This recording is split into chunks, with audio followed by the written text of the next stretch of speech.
What I do remember around the evolution is the founding of the EDI task force. The EDI task force pushed the needs of the community to the forefront in a lot of ways. And I remember having two subcommittees in the EDI task force, the accountability committee and the curriculum committee. Kathleen, which one? I don't remember which one you were on, but I think you were on. Probably curriculum, I right? think you were on curriculum, and Paul and Ifra and a lot of the rest of us were on the accountability committee.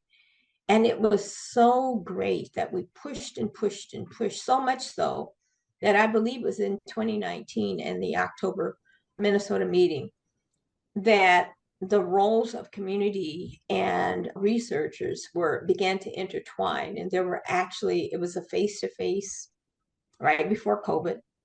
And there were presentations. Kathleen and I did a session together. I remember Joe Salmon did a session on, I think it was on white supremacy, I believe, or something similar to that. There were a lot of sessions where community people got to work with researchers in a way that it was an equal pairing, an equal responsibility, and people stepped up. And there were so many topics that came up that it opened the door for more clarity, shared appreciation, and camaraderie. And since that time, of course, you said the cab has been started.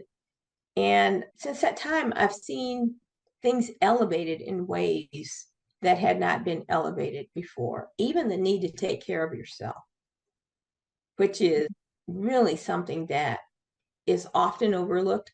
But from a community perspective or research perspective, you cannot do this work day in and day out and not think about taking care of yourself. And so I think the cab came up with a recipe for leadership that I didn't see so much being talked about around leadership initially. All I saw was research kinds of things.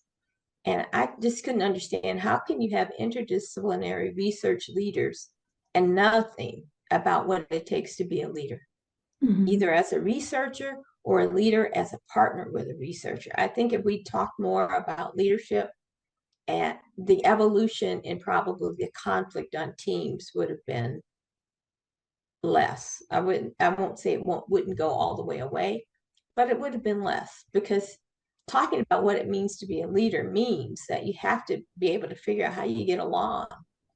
How do you resolve differences? How do you bring information to and from? And how do you do things with, rather you and me? So I just thought the evolution over time has just been really great in terms of what I see today, first on what was initially started. The research is rigorous, but the relationships are better. That's such a great answer. Yes, Kathleen. I was just going to riff off of Bobby around like research rigor was initially like very like causal model kind of focus, like proof and evidence. And it really evolved to rigor as relevancy for people who can bring about change, and like authenticity.